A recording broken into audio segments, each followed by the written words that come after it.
bien, salut à vous les Wonders, j'espère que vous allez bien.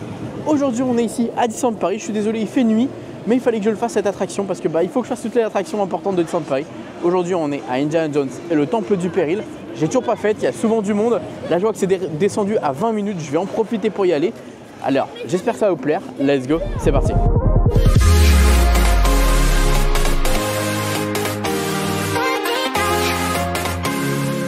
Alors c'est vrai que de faire ça de nuit c'est pas forcément l'idéal parce que je vais pas pouvoir vous filmer grand chose et je sais même pas si je vais pouvoir voir le secret là qui est ici normalement.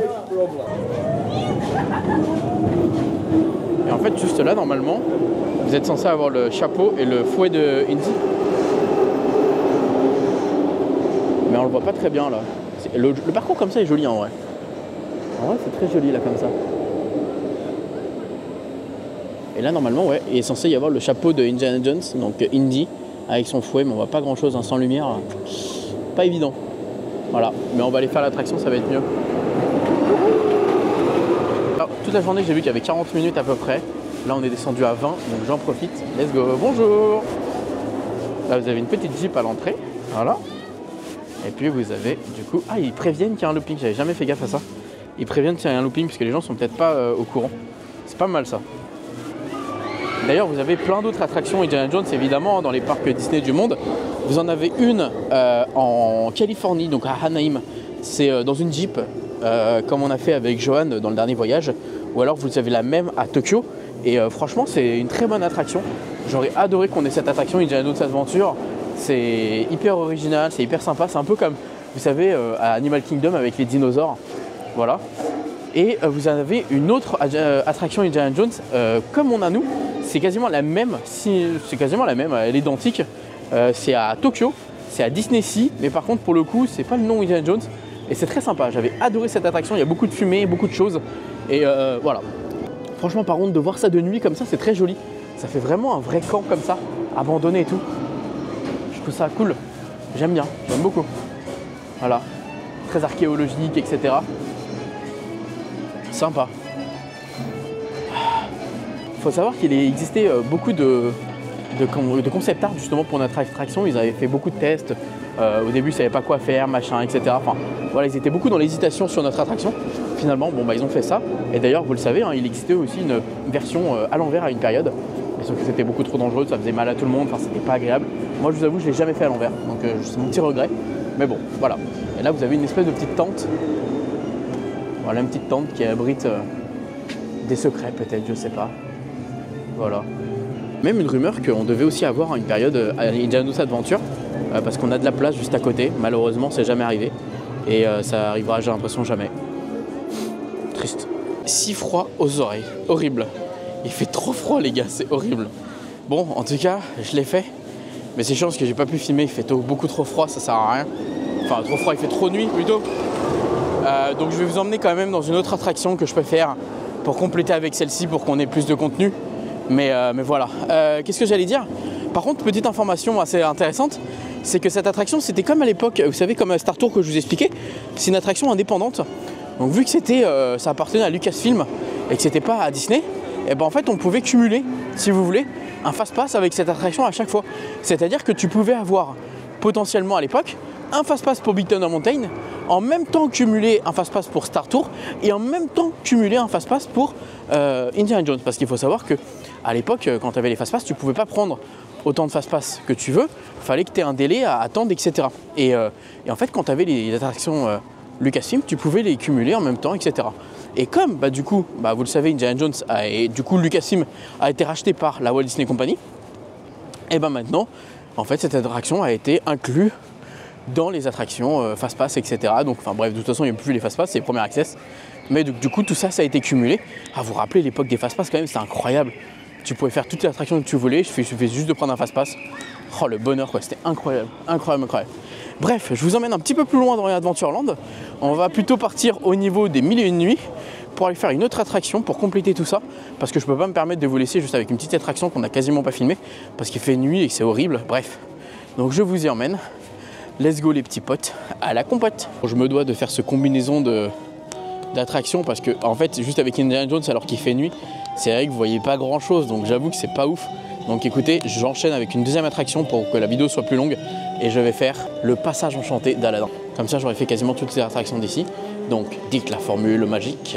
À la base, il y a beaucoup de rumeurs qui disent qu'ici, ça devait être une file d'attente pour une attraction justement, et que ça devait être l'attraction des tapis volants. Donc, bon bah voilà, du coup finalement, c'est juste devenu un passage enchanté. Là, vous avez une petite scène avec Aladdin. Abou! Donc là, vous avez la petite histoire, juste là. Il n'y a pas forcément de secret à savoir ici. C'est juste beau, il faut juste profiter de chaque séquence. Là, vous avez la lampe qui est quand même beaucoup plus jolie ici que dans le pays des contes de fées. Hein. On va pas se mytho. Là, j'adore cette séquence avec justement Agrabah au fond comme ça. C'est trop beau. C'est magnifique. Ça, c'est trop beau comme ça. Un joyau d'innocent. Regardez, j'ai même pas une photo. Hop là. Après, on a la caverne aux merveilles. Et même, il y a la petite lampe juste là, justement. Avec Aladdin et Abou. J'adore cette séquence. Ça, bien plus fort, quand tu possèdes un truc qui vaut de l'or. Tu as le pouvoir, enfile tes gants. C'est trop bien fait aussi, l'effet du génie. C'est plutôt bien fait. Donc, le génie, il est juste là-bas, en fait. Et il y a une lumière qui l'éclaire et... Voilà. Un dessert du... Ah, Prince Ali. Là, on a le sultan. Justement, le génie qui est là. En fait, on le sait que dans le début du film, vous savez, ce personnage-là, c'est le génie. Voilà. Et là, on a le Jafar. Je sais pas qui c'est qu'il essaie d'hypnotiser là avec son sceptre. Parce que bon, bah, c'est pas évident d'hypnotiser Aladdin, il est trop loin pour toi. Donc j'avoue, je sais pas qu'il essaie d'hypnotiser. D'ailleurs, c'est un peu bizarre parce que Jafar, on le voit quasiment jamais dans le village en vrai.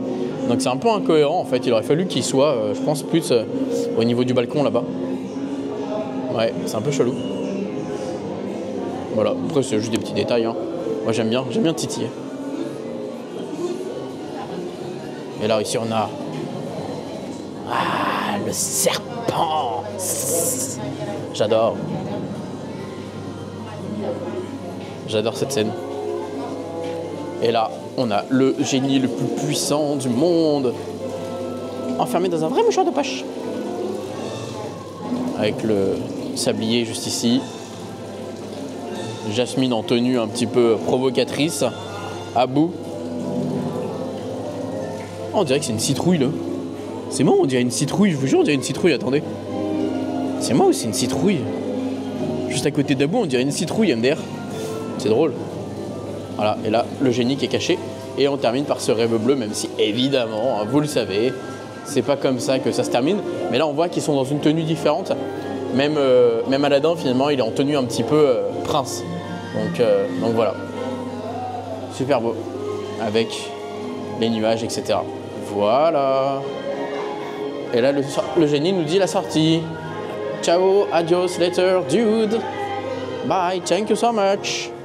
Bon, je suis désolé, hein, du coup, les amis, hein, c'était pas l'attraction la plus folle. Mais en vrai, c'est cool quand même d'avoir fait le passage enchanté d'Aladdin. Et d'ailleurs, si vous regardez bien, je pense que vous avez déjà remarqué, mais en fait, le passage enchanté d'Aladdin, eh bien, c'est le tapis volant qui est là. Et d'ailleurs, vous avez même les petits froufrous qui sont là. Alors, il n'y a pas les deux du bas, mais il y a les petits froufrous ici, voilà. Voilà, donc c'est assez cool. Et ici, à l'époque, le Agrabah Café, c'était un espèce de grand bazar, justement, comme dans un vrai souk, finalement, des pays du Maghreb. Voilà. Voilà, les amis, pour ce petit tour ici, au niveau du passage enchanté d'Aladdin. Voilà, j'ai fait aussi Indiana Jones, mais bon, c'est avec Indiana Jones, il faisait sombre, donc on voyait pas grand chose. Donc je m'en voulais un petit peu parce que j'avais essayé de la faire en journée, mais il y avait tellement de monde, c'était insupportable et c'était très compliqué là, cette période-là. Donc voilà. Bref, les amis, moi sur ce, je vous fais des bisous. Je vous dis à très vite. C'est drôle parce que je croise beaucoup de gens sur le parc aujourd'hui qui me disent oh, on aurait dû écouter un peu plus ton conseil justement sur le fait qu'il y a du monde à Disneyland Paris. Et malheureusement, bah, on l'a pas fait et bah, on en paye les conséquences. Je vous ai dit, il y a beaucoup de monde en ce moment. Il y en a beaucoup dans les commentaires qui me disent oui, mais c'est normal, c'est l'hiver, c'est normal, c'est Noël, etc. Bah ouais, mais les gars, ouais, mais en même temps, c'est vrai qu'il y a beaucoup de monde parce qu'il y a beaucoup d'étrangers qui viennent également. Bref, sur ce, je vous fais des bisous. Je vous dis à très vite pour de prochaines vidéos.